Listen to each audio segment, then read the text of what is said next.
रजत का डरावना अनुभव। एक सुनसान रात, पूरा शहर जब नींद से अपने रिश्ते को मजबूत कर रहा था, लेकिन घर पर रजत फिलहाल अभी भी जगा हुआ था।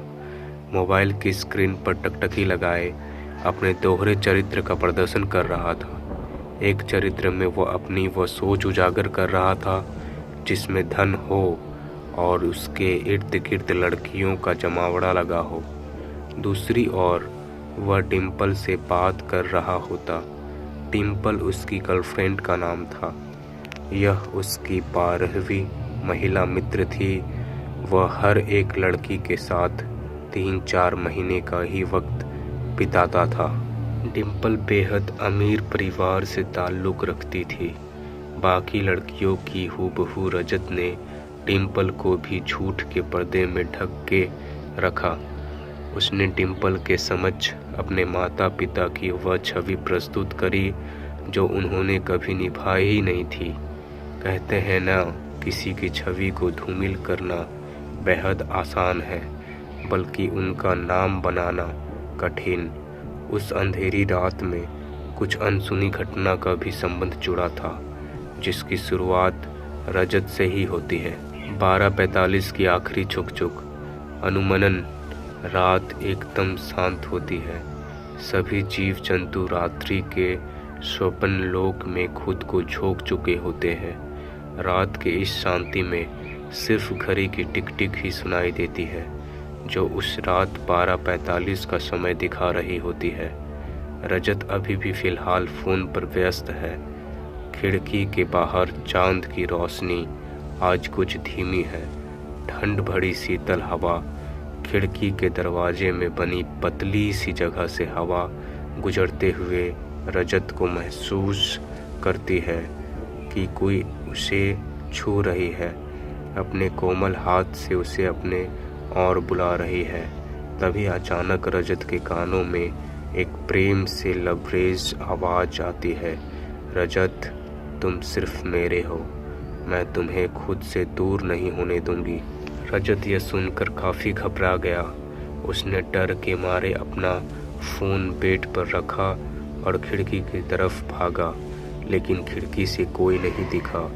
वह जैसे ही खिड़की फिर से बंद कर वापस बेड की तरफ मुड़ा, चांद की रोशनी में एक परछाई से उसका सामना हुआ। उस परछाई का एक हाथ उसके गर्दन को दबोचा और उसे फर्श से कुछ इंच ऊंचाई पर लाकर नीचे फिर से फर्श पर जोरों से पटक कर फर्श की धूल पर लाकर डाल देती है। वह उसी वक्त बेहोश हो जाता है और होश में आने के लिए सूर्य के प्रकाश के आने तक का समय लेता है। रजत की अपने माता पिता से बिल्कुल भी नहीं बनती थी। वह हर समय किसी न किसी विषय पर अपने माता पिता से विवाद कर देता था। उसकी जीवन में रिश्तों का कोई मूल्य न था। वह अपने माता पिता को एकमात्र एटीएम मशीन समझता, जिनके वह धन को इस्तेमाल कर सके। अगली सुबह भी यही हुआ। उसने होश में आने के बाद अपने साथ हुए पिछली रात की घटना को स्मरण करने लगा, जिससे उसके माथे पर चिंतित रेखा के साथ पंखा चलाने के बावजूद पसीने से भीगा हुआ था। रजत उसी अवस्था में घबराकर अपने पापा के पास पहुंचता है। वह इतना घबराया हुआ होता है कि उसके मुख से उसके शब्द भी अच्छे से नहीं निकल पा रहे थे। वह अपने पिता से वह बातें बताना चाहता है, लेकिन कुछ कह नहीं पाता। उसके पापा उसको गुस्से में देखते हैं और कहते हैं कि कुछ बोलेगा, यह हमेशा की तरह कुछ सुनाने आया है। रजत के चेहरे के भाव अब डर की जगह गुस्से में बदल गई और उसी स्थिति में अपने पापा को ही सुना दिया और गुस्से में वो घर से निकलकर अपने कॉलेज में पहुंचा, जहां उसका इंतज़ार उसका दोस्त और डिम्पल कर रही थी। उन दोनों को उसने अपने साथ हुई घटना को बताया। उसके दोस्त ने उसे कहा, तेरा वहम होगा भाई, कोई लड़की तेरे को कैसे उठा सकती है, वो भी सिर्फ एक हाथ से। यह बात कहते ही रजत का दोस्त और डिम्पल जोर से ठहाके मारने लगते हैं। यहाँ मेरी जीवन की लगी हुई है और तुम इतने बेशर्म होकर हंस रहे हो। रजत दबी सहमी आवाज़ में कहता है, अरे तू इतना क्यों डर रहा है, सब ठीक हो जाएगा। रजत के दोस्त ने उसे सांत्वना देते हुए कहा, लेकिन रजत ने अपने मन में ये ठान लिया था कि वह अब अपने घर पर नहीं रुकने वाला, सब छोड़कर कहीं दूर चला जाएगा। रजत का यह फैसला सुनकर उसका दोस्त उसे रुकने की सलाह देता है और कहता है कि रजत को अपने परिवार को अकेले छोड़ने की ख्वाहिश नहीं रखनी चाहिए। लेकिन वह ठान चुका था कि उसे अपने परिवार से कोई मतलब नहीं। वह यही सोचता था कि उसके परिवार उससे प्रेम भाव नहीं रखते। इस पर डिम्पल कहती है कि अगर तुमने नक्की कर ही लिया है तो आज रात को तुम मेरे साथ मेरे शहर लखनऊ चलना, वहाँ अपनी नई जिंदगी शुरू करना। रजत को डिम्पल का सुझाव राज आ जाता है। रजत ने डिम्पल के कहने पर घर से अपना बैग को सही तरह से पैक कर चंडीगढ़ रेलवे स्टेशन पर पहुंच जाता है। डिम्पल ने उसे प्लेटफॉर्म नंबर 4 पर आने को कहती है। रजत 10 बजे छुपकर अपने गृह से प्रस्थान करता है। उसे बाहर जाने में अजीब लगता है। रजत का यह रात बाकी रात से अलग होती है। मौसम में सर्द हवा की मौजूदगी तो होती ही है, लेकिन फिर भी रजत को घुटन महसूस कराती है। जैसे ही समय का पहिया रात के 12:45 बजे पहुंचती है, प्लेटफॉर्म पर एक ट्रेन की एंट्री होती है। रजत पूरा घबराहट से भरा होता है। डिम्पल अभी तक रेलवे स्टेशन नहीं पहुंची होती। स्टेशन भी पूरी तरीके से किसी शमशान घाट का रूप धारण कर चुका होता है।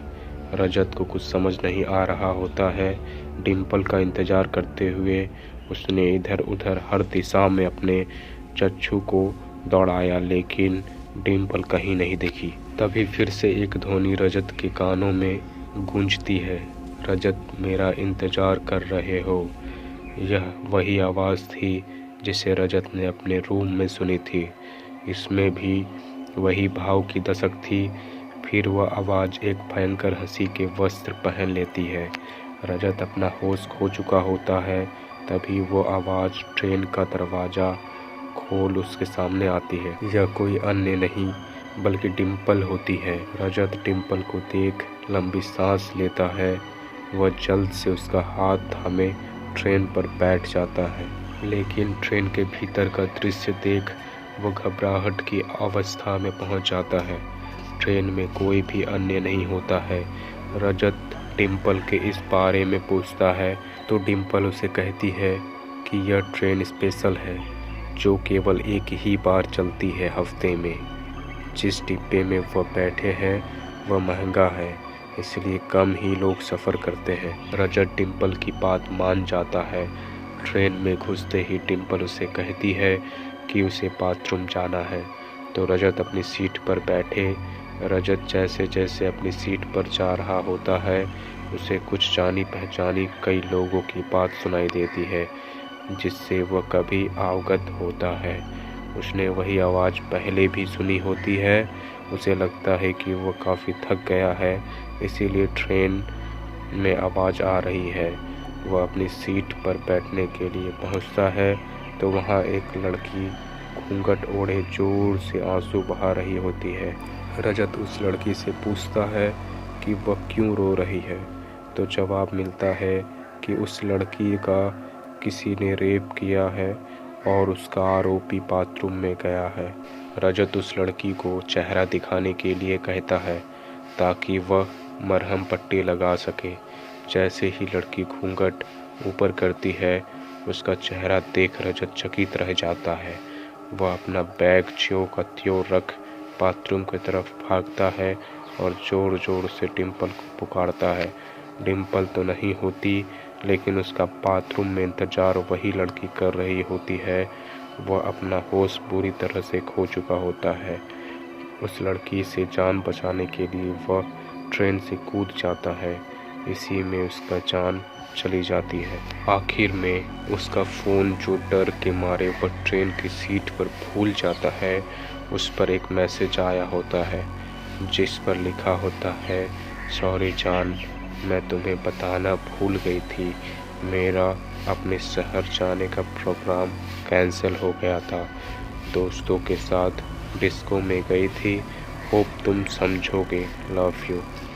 ऐसी और भी कहानियाँ सुनने के लिए हमारे चैनल स्टोरी हंगर को सब्सक्राइब करें। Thank you.